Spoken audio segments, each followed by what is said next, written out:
Consciousness is a dream that I pursue. Comme les ongles à l'œil fauve, je vendrai dans ton alcôve, et vers toi glisserai sans bruit, avec les hommes de la nuit. He fumbles at your spirit as players at the keys. Before they drop full music on, he stuns you by degrees. Sate sangue diwan, tros ankesiade. Facilis descensus averno. Noctes atque dies patet atri januatis. Sed revocare gradum superasque. Double, toilet, trouble, fire, burning, cauldron, bubble.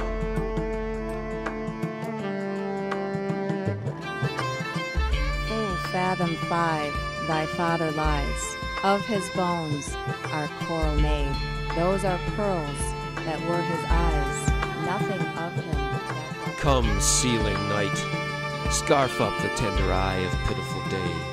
Light thickens and the crow makes wing to the rooky wood. Good things of day begin to droop and drowse, whilst night's black agents to their praise do rouse. Thou marvelst at my words, but hold thee still. This is Twilight on the Western Door. Sator, Aripo, Tenet, Opera, Rotas. Consciousness is a dream that I pursue.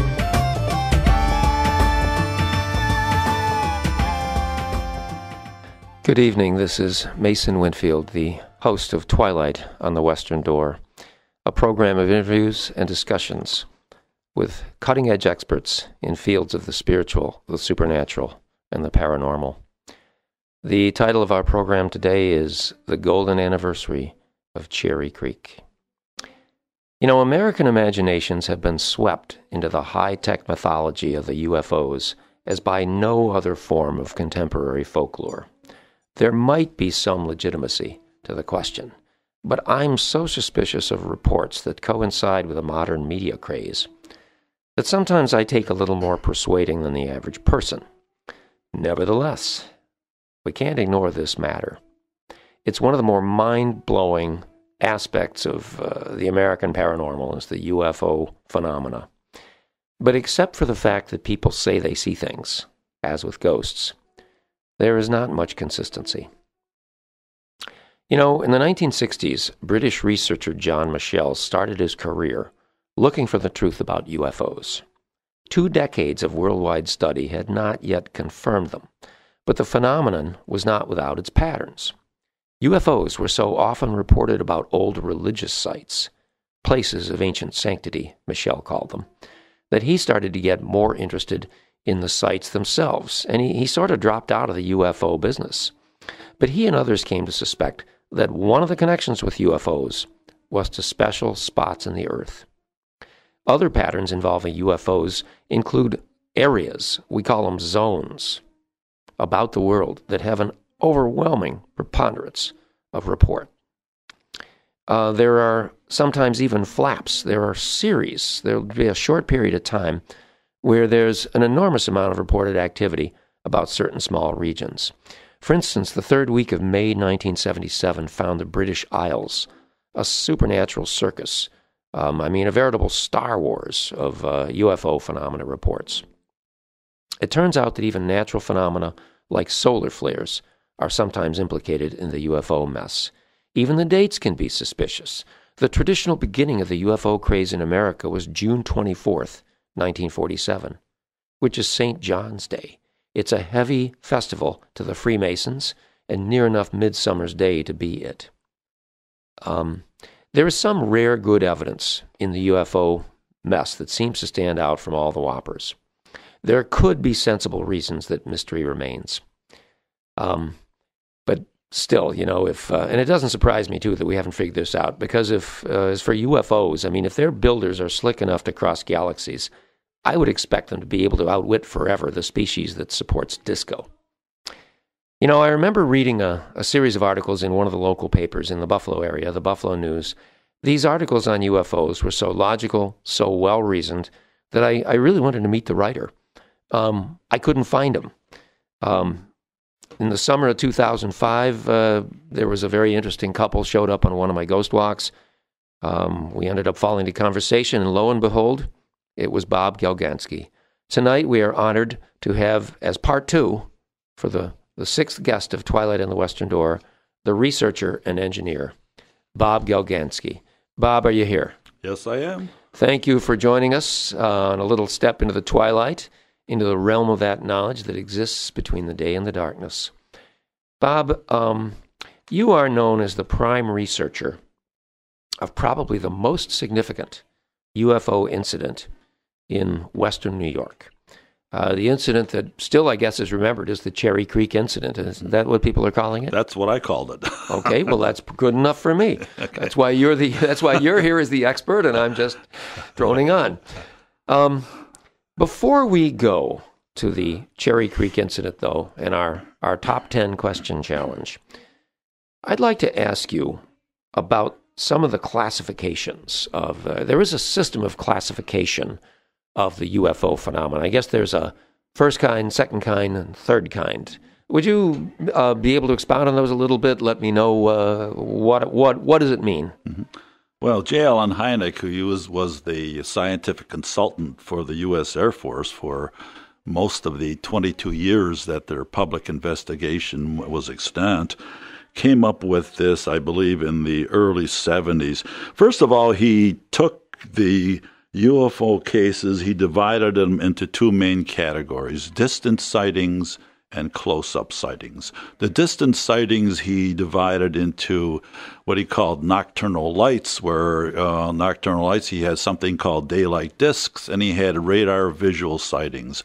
The nocturnal lights are by far then and always have been the most predominant type of sightings. You'll see a light in the sky or several lights in the sky, either pinpoints or little globular lights of sky going through all kind of odd trajectories that seem to defy natural objects or airplanes or whatever. And then the daylight discs are sort of a catch-all phrase for things seen with a little bit of more angular diameter so that you can see an actual shape rather than a point. And again, they're not all discs. They start out as discs. Yeah, everything is thrown in. It's a catch-all. Triangular objects seen at a distance. There are oblong objects. There are rectangular objects and so forth, though these are under the classification of daylight discs, and primarily they're seen during the daylight hours. The third classification is called radar visual, where an observer on the ground spots something definitive, something that has sufficient angular size, and at the same time, radar installations both on the ground and in airborne radar will also pick it up at that identical spot to confirm the existence of something solid that the radar beams dropped off of. So those are the three sightings. Unfortunately, you don't get much information from that because of the distance. Now we get into the close encounters. There are three kinds that Hynek devised, and one was the close encounter of the first kind. Well, all close encounters are an arbitrary distance is like they're 500 feet or so away from the observer. And the 500 feet was chosen because the observer looking at something from that distance, it's in his own zone of reference. He can pretty much distinguish what he's seeing. It's like if you're looking at an airplane in the sky, maybe you see a fuselage, maybe you'll see a wing or something. But if that same airplane is on the ground, you're going to see details. You're going to see the windows. You're going to see maybe jet engines, markings, and so forth. So that's why close encounters are so important, because you have a greater opportunity to see details and less chance of making a mistake. Now, the close encounter of the first kind is one in which the observer sees something close enough, but there's no interaction between him or the environment. It's just something that's there, it appears, and it disappears. Close encounter of the second kind... if I may interrupt, Bob. Yeah. So in other words, the first kind encounter, I'm sorry to distract, but when you say it doesn't interact with the environment, you mean that there won't be any physical traces No left? physical traces. Okay. The observer doesn't feel any numbing effect or anything like that. Just a sighting. Right, just a sighting. The second kind, you can have two kinds of physical effects. One might be some trace elements on the ground. The object lands, it makes indentations, it chemically cooks the soil, it alters it, it breaks tree branches, and also it also may affect the person who is watching it. He may feel some type of a tingling effect. He may feel mesmerized and be unable to move. And also at that location, you may see metallic street signs vibrating, just as the classic scene from Close Encounters of the Third Kind. And again, radar will pick it up at that location also. Now, the third kind is the one where you are close, the observer is close to the object or what a presumed solid object, and there are little entities seen in conjunction with the object. Little guys, people maybe clad in spacesuits. It could be little dwarves that, sort of running around. They're doing things that we would expect our astronauts to do on another planet, gathering up soil samples and flora and fauna and all that kind of stuff. Well, that's a little scary. They're gathering up flora and fauna. Yes. And we may represent fauna to them. Yes, we could. Yeah, maybe we are the fauna that does not return. We're those who are abducted and we're not rejected. Okay, but there's also, now those are the classic ones that Heine came up with. Unfortunately, all of these they reflect the situations under which the UFO was observed. And there's a lot of interaction and flaws and overlap. But Jacques Vallée, the computer expert, later on came up with a matrix of classifications, 25 in all, that he expands. He's got anomalies of the first kinds. He has the close encounters in that. He has the cases where people are physically affected, by some type of ray or something, and that's another. And also includes the abductions. Also the abduction, the claimed abduction where people are taken on board and all kind of experimentation and all this kind of stuff. Do you believe in abductions? I don't like the word believe because it connotes acceptance based on faith. All I know is I've heard enough stories. I've heard enough stories from people I know personally who seem to be credible and have no reason whatsoever to make up these stories, and I am totally baffled. The question is there a physicality involved with these claims, or is it all up in the head? People are all imagining it. Yeah. So I'm again, as I said once before, I put it in my gray basket, or Stanton Friedman's gray basket. I don't know which way to go. In fact, I really don't get into abduction investigations because I just can't go there. I'm sort of stuck at the level of trying to explain what these objects are.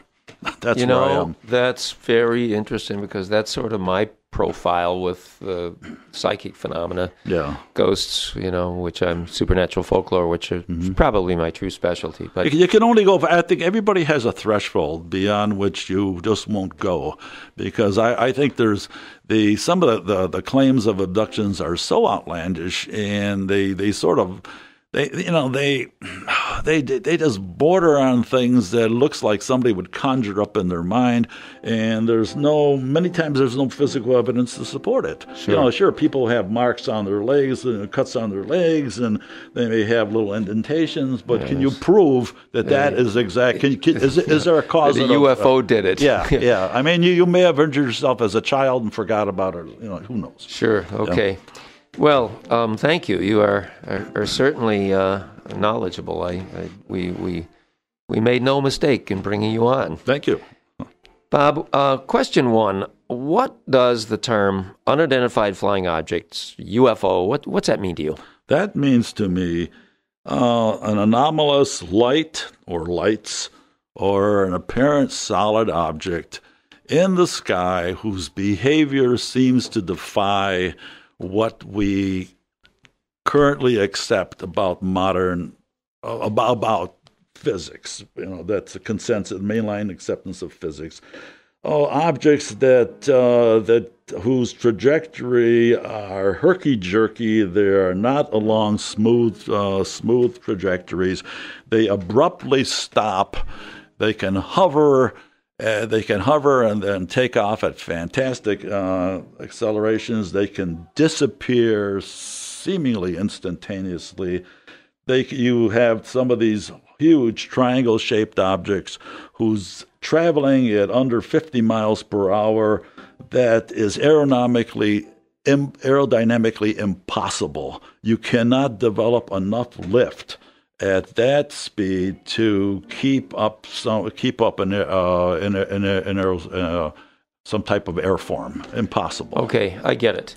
It's the sighting of something that is behaving like no known aircraft. Yes. Let me append that by saying, but unknown to not only the percipient, but also to people who are technically trained, unbiased, who spend a lot of time investigating it, exhaust all possible channels, and can come up with no conventional explanation of what that could be. Okay. Now, I'll put a caveat on that. Of course, our government, as you know, does a lot of things that they don't tell us about, so it's possible that some of these things represent ultra-secret aircraft that's never made the light of day. However, by some of the performance features, I don't think we're that far ahead that, we can do that kind of stuff. The government labs, the black ops projects have a lot of money. They can fool around with anything they want that is not subject to congressional inquiry,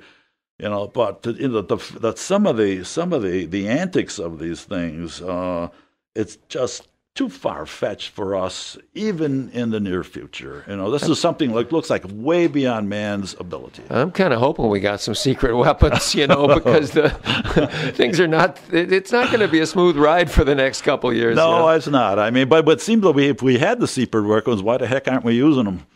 I can think of a good place to use them. We can start in the Middle East and wipe out some. No, wait a minute. Now, come on, Bob. Let's not get political. Okay.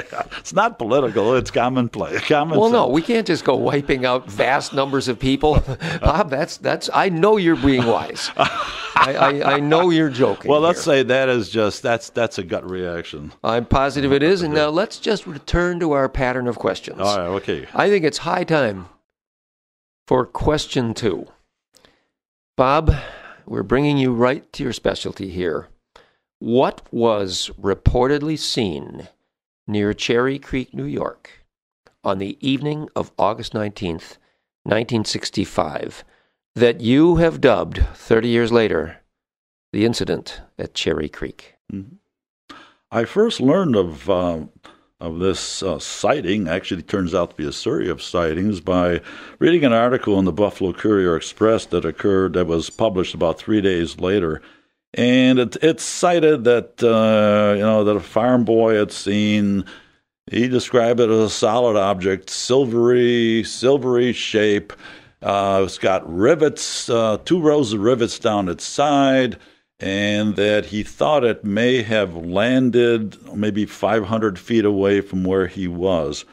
And then the article went on to say that a person from one of the officers from Niagara Falls Air Force Base appeared on the scene. He thought that Harold Butcher, the principal witness, and a few other teenagers were not lying. They were genuinely scared, and that they were collecting evidence, and it would be sent on to the Project Blue Book headquarters at Wright-Patterson Air Force Base in Dayton, Ohio.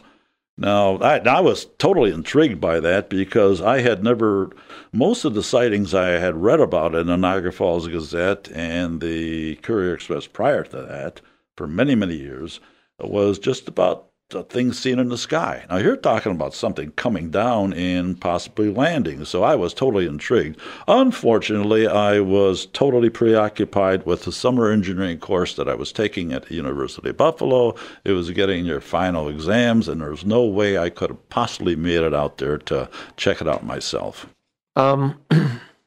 Why did you decide we have 10 minutes. Why did you decide 30 years later investigate Okay. those sightings? Well, it so happens that over the years, it turns out the private investigation organization that looked at it, called NICAP, National Investigations Committee on Aerial Phenomena, which I belonged to at the time, published a summary maybe a month or so later in their newsletter that it sort of recounted what supposedly happened there. But over the years, a number of books began to publish capsule summaries of what happened there. Maybe it was like a half a dozen or so. And as I put them together, read them, there were a lot of discrepancies. There were conflicts in what supposedly happened. The names were somewhat distorted, and so I figured when I had some free time, which occurred like 30 years later, I happened to get laid off from my job over at Calspan after all these years, 20 plus years working there. I didn't have any contract work. I spent all my time writing proposals, and when the crunch time came, they said take a hike for 12 weeks or so. So then I decided to write the Center for UFO Studies in Chicago. That they had possession of all the NICAP records. I got the complete case dossier on Cherry Creek. Oh. And then so I started reading about that, and it turns out there were 3 separate group of NICAP investigators that went out there. Even those reports had relatively minor discrepancies between them. And then I also got the Project Blue Book report that was published and it turns out very unusual, about a year after the sighting itself. For the benefit of our listeners, what is Project Blue Book? Project Blue Book was the Air Force's so-called public, and I'll put the word public in parentheses, their public inquiry into the UFO problem. It started out in 1948 as Project Signed, was changed over to Project Grudge, and in 1951 became Project Blue Book, and remained that way until folded at the end of 1969. But Project Blue Book, we can get at this later, historically was very dismissive of UFO sightings. They did everything in their power to explain them away rather than explain them. And just, as psychological problems, the misidentification, hoaxes. And as I found out later, Project Blue Book had rated this as unidentified. That's a very rare admission. You almost have to yank out their teeth to get them to say that. It turns out that when the project ended, of the 12,658 cases they officially said they investigated, only 701 made the elite unidentified category. That's like 6%. So this said to me, not only there was something going on over there, but the fact that they did classify it as such, despite what I had found out by then, that the case had a lot of holes in it. The only witnesses were 4 teenagers. They were of the, quote, rural type, which means, they weren't they weren't the sharpest tacks in the box. Oh, come on, Bob. There we go again, stereotyping. and the fact that the Air Force's conclusion, which I will read for you right now, it says the state police patrolman, the New York State Police interviewed them before. They said that this is what the Air Force said, because the state police called the Air Force. They apparently were impressed enough by what the kids had said. So the Air Force came in the next day. So the state police patrolman who interviewed the witnesses said it was their impression that the sighting could be a hoax, but he did not feel it was, as the people were rural people.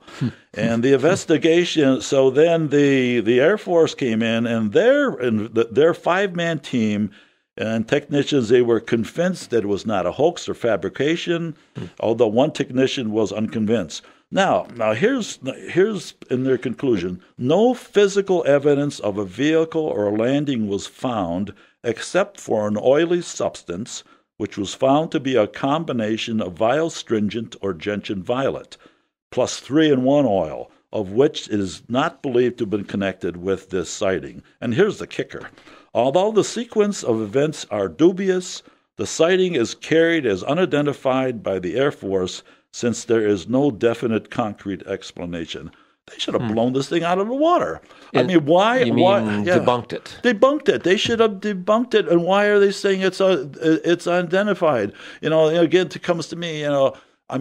Did they screw up? Did the Dayton people who received this report, were they busy and didn't care, or is there something else going on? So that really piqued my interest. Okay. Let's backtrack just a little bit. Give me about a 2-minute description of what did these guys say they saw? Okay. All right, very, very short. This would be the original nightcap version, which will be condensed. It's what I condensed down from the 3 separate reports into a composite. Okay, so the 16-year-old kid, Harold Butcher, is milking cows in the barn. Okay, all of a sudden, there's a bull, Jacob the Bull by the name, who is tethered outside the barn. He starts making, as Harold would say, awful kinds of noises I'd never heard before. Okay, and he's doing that. The bull did. The bull did, yes, not Harold. Oh, okay. Okay, and at the same time, a tractor which was driving a milking machine, it was used to power the milking machine. That, according to Harold, failed. So Harold, and he's listening to WKBW at 1520, the rock station. Tom was Biondi and Russ Syracuse and all those guys who were around at the time, Tommy Shannon. I mean, that came in loud and clear down that area, okay? It's now WWKB, incidentally. But anyway, suddenly his radio reception went static. So Harold, hearing the bull, he runs out to a barn window. He looks outside, and he sees the bull going ballistic. And in the meantime, he sees what he says is a football-shaped object, like 50 feet long, 20 feet deep, with 2 rows of what look like rivets or seams down the side, coming down and landing slowly on the ground, okay?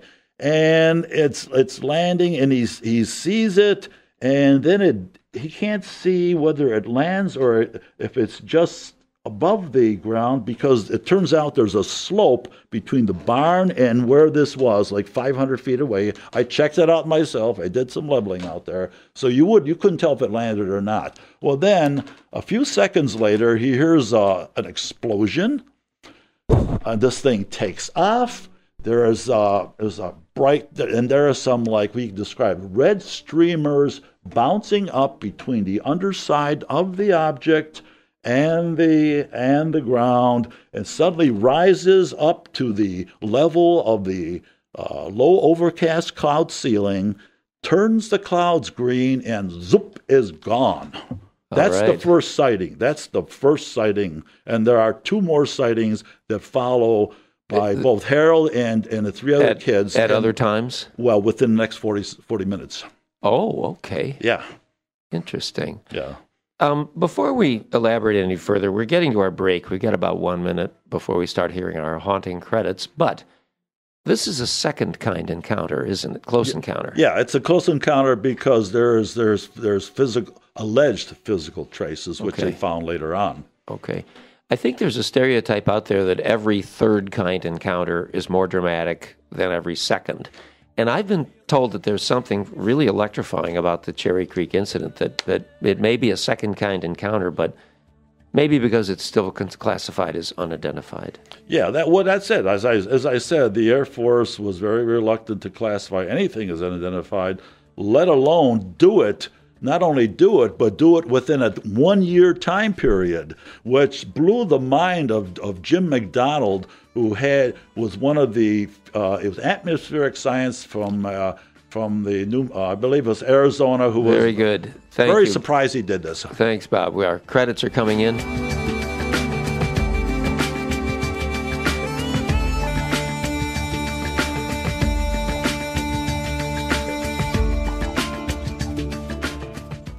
You're listening to Go Podcast Yourself Network Let's go check it out. at gopodcastyourself.com. And we love you.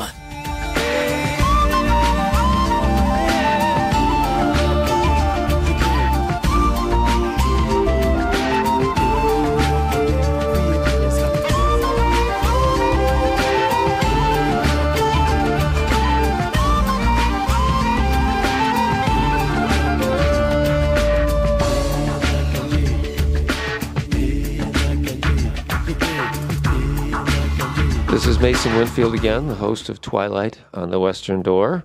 Welcome to our program today. It is titled The Golden Anniversary of Cherry Creek. My guest, Bob Galganski, the unquestioned expert on the matter of this probably the most significant UFO incident and sighting in Western New York, where we've been having these things for about 50 years, 50, 60? It goes back in the 40s, the first ones I found in the Gazette. Very cool. Well, we've been chatting with Bob. We've asked him a couple of questions about the Cherry Creek incident, which, if you've been listening, most of you are already familiar with. I wanted to ask Bob, now, Bob, you originally started out thinking that the Cherry Creek incident was a hoax. Yes. It was just, should have been blown out of the water. And yet, something intrigued you about it, and you changed your original conclusion of hoax to, sort of a gray area there. What caused you to change your opinion? Okay. The thing, there were other sightings by other people in the area, both before and after the 19th of August. Cherry Creek is where? Cherry Creek is about maybe 60 miles away from Dunkirk. I know it's about 60 miles as a crow flies from my home in Niagara Falls at the time. So is it south of Buffalo? Yes, it is. It is south of Buffalo, yes. In fact, there's one road, a couple roads, Aldrich Hill Road, where the farm site was located, and then a parallel road about maybe a mile away, Plank Road. If they run north, south, and if you look north, you will see the city of Buffalo. Oh, that's cool. Is it high ground out there? Yes, it is high ground. Ah, yeah. Oh, very cool. Okay. Well, what made you change your mind and believe that this case had more to it? Okay. Well, first of all, as I mentioned, there were discrepancies between the three team of nightcap investigators.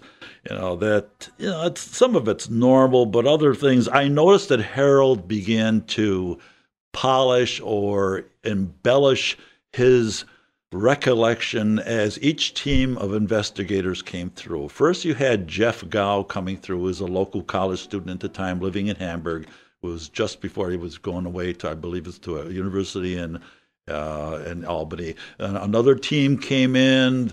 He and Harold began to embellish that. Another team came in a couple of days later, and there's more embellishment. The story got better and better and better. So I began getting suspicious about that.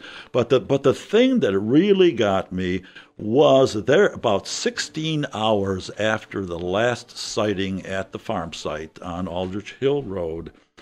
And this was a sighting that was documented by Jeff Gow, who I regard as the principal investigator in the case, and it did make its way into the Nightcap Investigator publication. Again, two state troopers, were patrolling on Plank Road, which runs parallel to Aldrich Hill Road, and where they were located was near the crest of the road. And if you look... What did they see? What they saw was they were looking at the northern horizon right toward Buffalo, and they noticed like a red light coming directly at them. And as it got closer, they noticed that there were 7 amber-colored, distinctive circles following right behind it in a row There were it must have been attached to a fixed object because there was no movement between. They were in fixed position. And this thing came right over them. This took about a 2-minute sighting from the time they saw it in the mist in the northern horizon.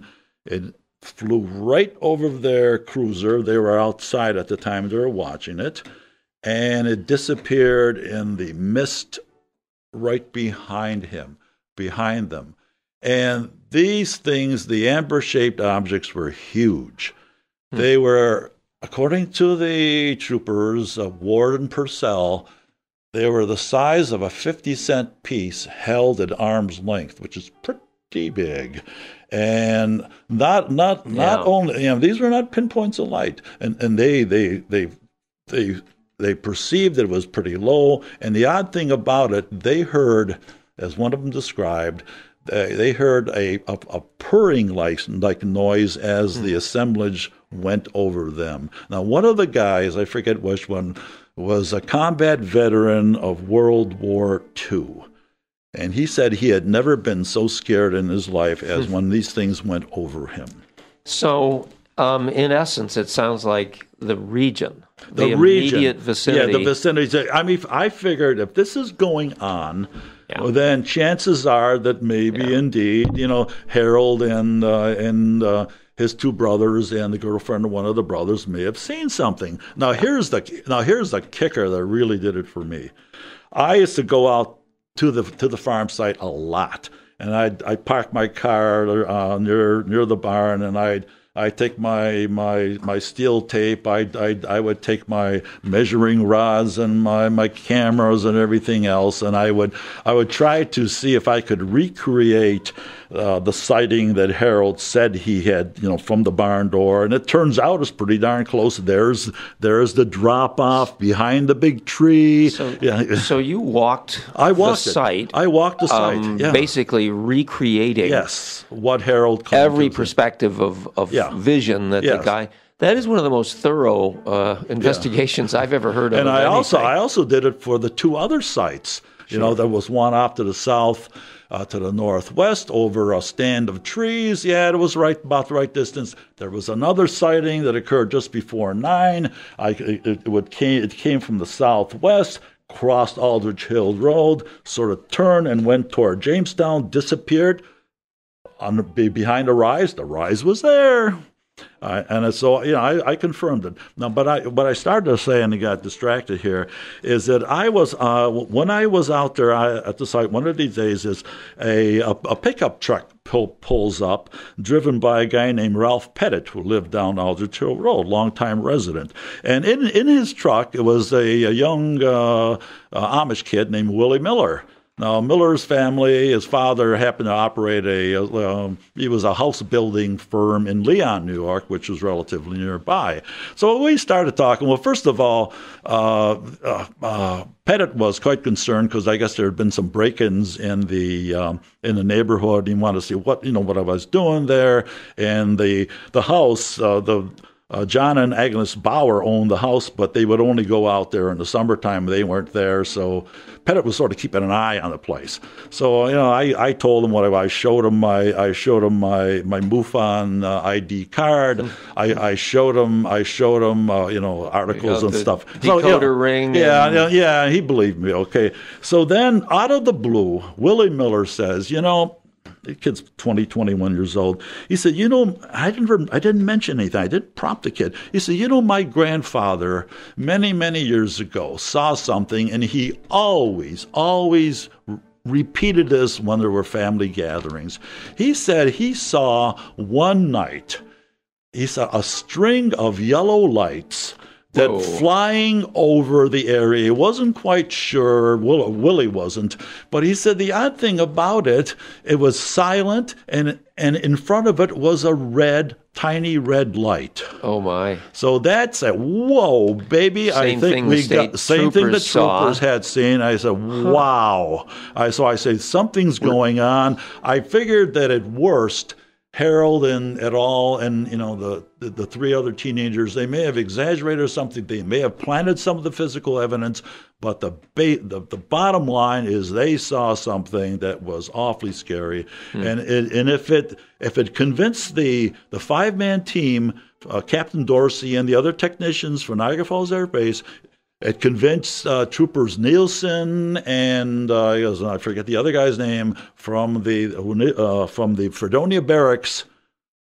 Then they saw something, and they were not conjuring up the whole thing. So we've got witnesses who don't know of each other, right, telling fairly unpublicized stories. Nobody would know. Nobody would have known similar about sightings. It. Nobody would have known Sure. about it. And as I. We could maybe, as there was a future episode where I'm here, I can tell you about more sightings that I uncovered area people just by ringing doorbells, trying to avoid biting dogs, and they've told me on their own things they have seen. Discs over power poles. Do these sound like different kinds of objects they're seeing? Yes. I mean, some of them are similar, but so they're seeing a bunch of different kinds of objects. A bunch of different objects. Some appear to be metallic or solid at any rate.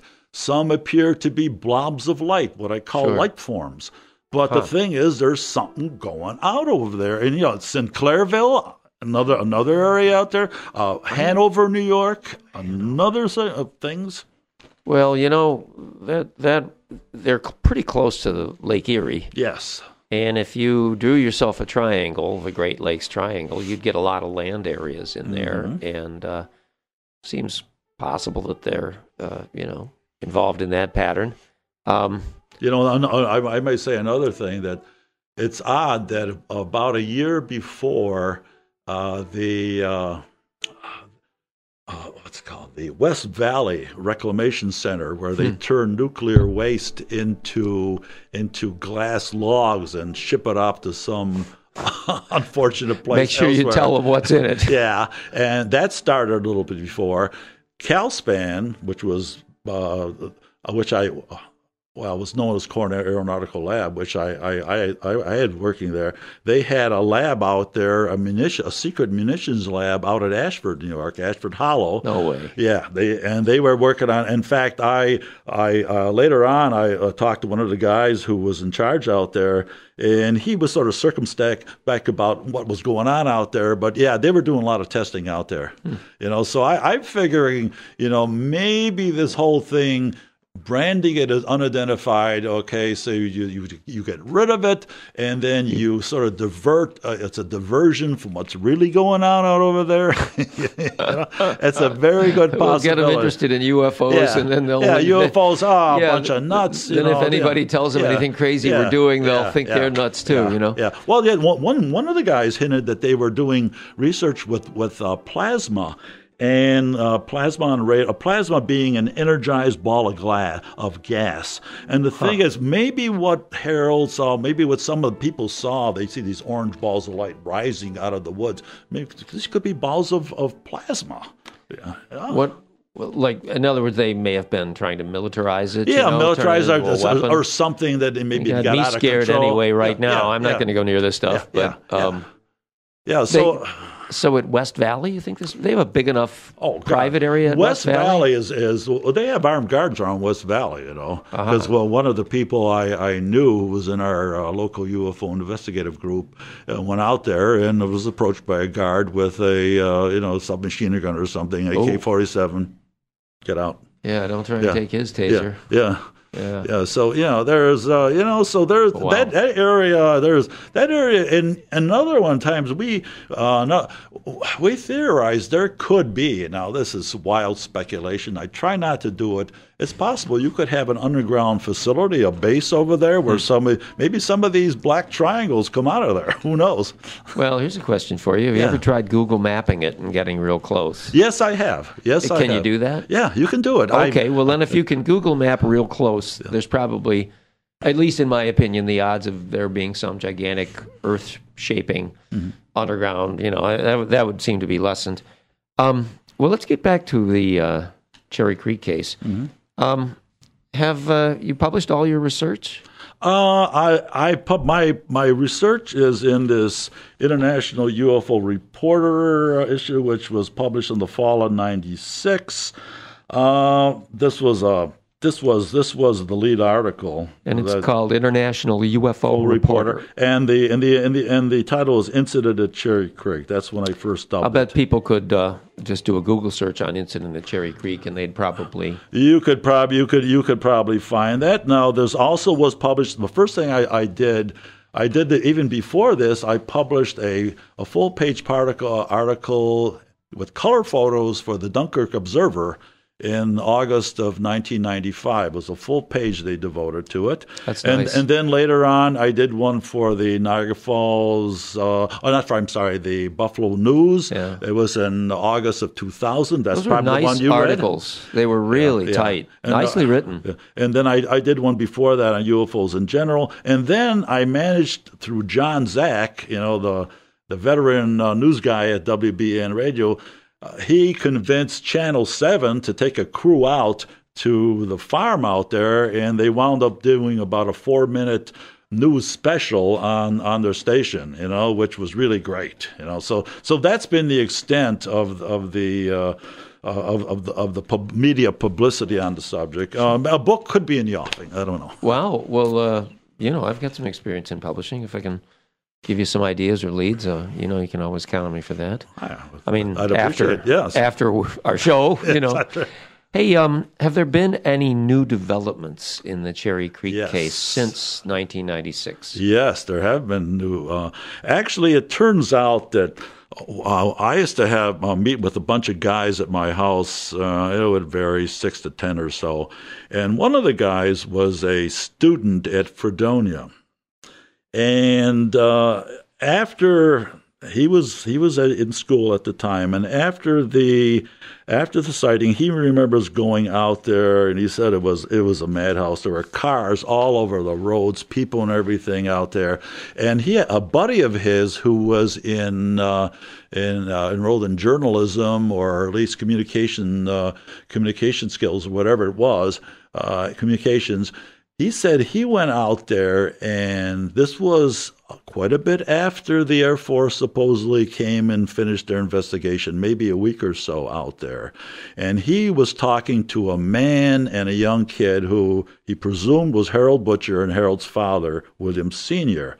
And they were telling him that they were being harassed by the Air Force, that they were told if you had any pictures of it, you better cough it up, because you're going to be tossed in jail, or as Harold later related on a sightings episode, you're going to be tossed in a nut house. Well, now this is information that's turned up since 1996. Yes. When did they assert that they were being harassed? I mean, was that in the old days, or is it since? It would be since. Oh, is that right? Is that since? Yeah. Oh, now that's got a whole new wrinkle. Because the original Nightcap account of this, well, there was an article in, I believe, in the October of 90. Let's see. The October 65, August, September 65. There was a short article on it, and then in '69 they published a special publication where they went into more detail. No mention of any type of harassment, any threats, anything like that. It was only after I started, when I contacted Harold Butcher by phone. He was living in Georgia at the time. Then he mentioned, that this would be like 31 years later. He'd mentioned being harassed, but the problem with that interview, the problem with that was Harold said, well, there were 4 feet deep holes in the ground, which was ridiculous. Yeah. I mean, and then he said, he at the time he described it as not only a silver type thing, it was gray. He said it was on tripod-like legs. There's errors. It's either the vagaries of long-term memory. It could be more embellishing. Yeah. Well, I do have to tell you that people in the ghost business should be more concerned with the witness experience, because it really is a phenomenon that needs to be considered in any paranormal, supernatural / report. Witnesses, I mean, two people at a car crash can't agree on what happened. Exactly. In fact, if it's too close, you think there's collusion. If the accounts are narratives are too close. It's like even when we're discussing something natural, our memories are just not that accurate. And if you're seeing something that's really way out of bounds and doesn't comport with your everyday knowledge, then you're going to have a hard time describing it also. Bob, I think you were on a TV program, Sightings. Yes, correct? I was. Yes. Did you feel like they portrayed your results and your research pretty effectively? In part, I was disillusioned. I remember they taped me for more than an hour. We had Harold Butcher himself there, and I was glad. I listened to what he said, and I was glad they didn't include all of it because it would have discredited the sighting. And but no, the trouble with those are.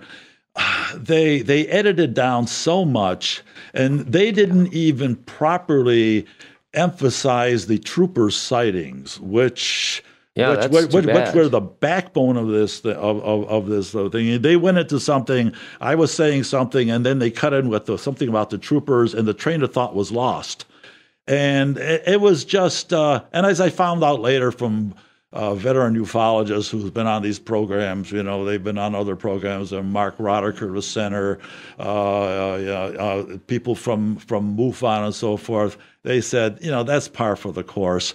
The producers, the directors, they think they know what constitutes good TV, and I'll be damned. I thought they could have done a better job. I've done enough media myself. To know exactly what you're talking about, and yes, I've been slightly disappointed with some of my experiences. I mean, not dramatically, because what I really try hard not to do is not to tell other people what their jobs are, unless they're working for me. Then I try to do that. Yeah. But it's like you're at least when they're interviewing me, I'm the researcher. I'm the hopefully the expert, and they're the ones that are experts in making. And I often think there's a big gap in what is happening on TV these days. I try to tell them about the experiments I conducted to actually discount the idea that this unknown purple substance wasn't anything but commonplace materials, but they wouldn't want to hear about it. Maybe it was too much for the intended audience to understand. That you mix some things together, at different consistencies, and I observed the rate of evaporation. How the thing remained greasy for a longer time if you put more oil in it and all this kind of. It didn't happen, but that was important to me. Sure. What's your conclusion about that mysterious substance that was left behind? It was what the Air Force. It was what the Air Force found. In fact, so it's just a couple things these farm kids could have had. Yeah, around, it was Air Force said it was a combination of 3-in-1 oil, and they found some elements, gentian violet, which is a dye found in a common. Alcohol-based large animal antiseptic called Blue Coat that every farm has. Okay. So the only question was that if Blue Coat is, I had it on my fingers. You put it on there, it'll stay on there, and it really stains. And if you put it on leaves of grass like I did, it evaporates quickly. You mix it with oil, and it'll remain longer. So. Harold, in my opinion, conjured up this. He embellished it by mixing Blue Coat with the oil and dropping it a couple of places. Is he still around? Harold passed away a couple of years ago. Okay. Yeah. Well. His brother, Robert, I believe, still lives out near Sherman, New York. Okay. Are you working on any other local cases? Yeah, I'm working on a case that is probably connected to the original Cherry Creek sightings, and that involves a gentleman by the name of Charlie Carr, which oddly enough spelled Kerr, who claimed to have seen, shortly after the incidents on the farm around the 19th, a sort of a flattened spherical object land on his property on tripod-like legs, which Harold said, and out of it climbed, probably about 700 feet away, according to his estimate, and out of it scampered a little humanoid in sort of a white-colored, I would say a diving bell type of, like our astronauts would wear. Came down a ladder. He scampered around. He looked at the underside of the object, climbed back up the ladder. The thing just took off like a bat out of hell. Starting to sound like Flash Gordon here. Yeah. With some of these sightings. I mean, these objects people are seeing. Well, you know, but the thing is, I mean, I learned of this through Dick Nelson, who was a neighbor of the butchers, who told me about it when I was interviewing him on tape. I tried for years to find Charlie Carr. Nobody knew where he went. It turns out in 2009, I was doing a lecture on the Cherry Creek incident at Lilydale, and I mentioned that toward the end in passing, and Charlie Carr, my name's Charlie Carr. And I found him, and I interviewed him on the phone, and I even went down to his place in Randolph for 2 hours and have him on tape. And I went to the site of his farm, which is now broken up and owned by a lady who's a teacher who works out in, I believe, in South Dayton. And she gave me permission to walk on. I found the location of the barn, the footprint of the barn. I recreated his sighting. I found the large tree that he referred to. Him who? It's Charlie Carr? Yeah, it's in a ravine where he said the thing landed. There's a stream that goes by that I found, and it looks like it makes sense. And, you know, and Air Force people came and they took measurements out there, and Charlie remembers to this day, he said, Mr. Carr, remember this, nothing ever happened out here. Huh. Hey, we've only got a couple quick minutes here. Yeah. I think we're down to about 3. Before we go, I wanted to ask you what you've heard about one of my favorite topics, the Foo Fighters from World War II. Oh, the Foo Fighters. Oh, yeah. I know it's a rock band, but they get their name from something. Yeah. Well, you know, the original Foo Fighters originated, there was an old comic, it was somebody, and Smokey Stover was a comic in the 40s, and he had a saying, where there's Foo, there's fire. So this is where this came from. But anyways, during the war, I think starting in maybe over the European theater, 42, 43, Allied pilots started reporting that these little balls of light following their fighter planes, or even the bombers. And not only would they follow them, they would do loop-de-loops around them. You know, things that seemingly would be impossible, and they would just sort of blank out. Yeah. Now, in the Pacific theater, the Japanese pilots and the U.S. pilots reported the same things. And it turns out after the war, you know, we went to the Germans and said, you guys must be behind us. We don't have anything like that. We thought you guys had it. You know? And it turns out that somebody unearthed a report in 1946. The U.S. Army Air Force did a report on the Foo Fighters, and its existence is documented, but nobody can find it. Oh, wow. So we can go into that. We can go into the ghost rockets that were sighted over the Nordic areas. We could talk about huge B-36 type airplanes flying over parts of Europe in the 30s before they existed. But before we do that, Bob, yes, we need to ask you, are you giving any talks or lectures this upcoming summer or fall? I applied to Lilydale. They turned me down because they don't like UFO stuff anymore, apparently. Just apply next year. I know. No, I'm not going to do it. They don't want the same guy back all the time. What I'm going to do... They fired me a couple times and I'm back I've been booked. I've been booked for the MUFON Erie Conference. When is that? Erie, Pennsylvania, coming up in May of 2016. I will be talking about my work in the Roswell incident because you know I was on a Discovery Channel program.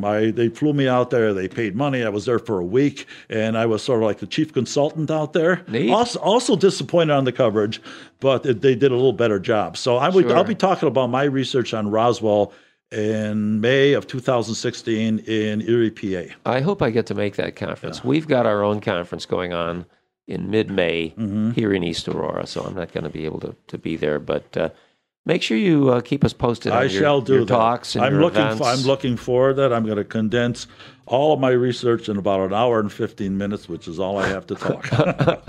That's pretty good. Yeah. That'll be fantastic. Okay. Well, I think I hear our haunting, our eerie and mysterious closing credits fading in. Hark, I hear it too. We're done, Bob. Stand down. For which we thank the Afro-Celt Sound System, a Scottish African fusion band that we admire so much. Their music sounds like what we mean, mood merging and mysticism. We thank them for their work as we thank Chris Starr, Carolyn Smith, and the whole GPY Radio Go Podcast Yourself network. Most of all, we thank our highly informed guest, my friend, Bob Galganski. You can contact Bob for speaking events through our website and our Facebook page, Twilight on the Western Door. I recommend him. And otherwise, until we meet again, shine in that light, whose smile kindles the universe. Work every day to make this a better world.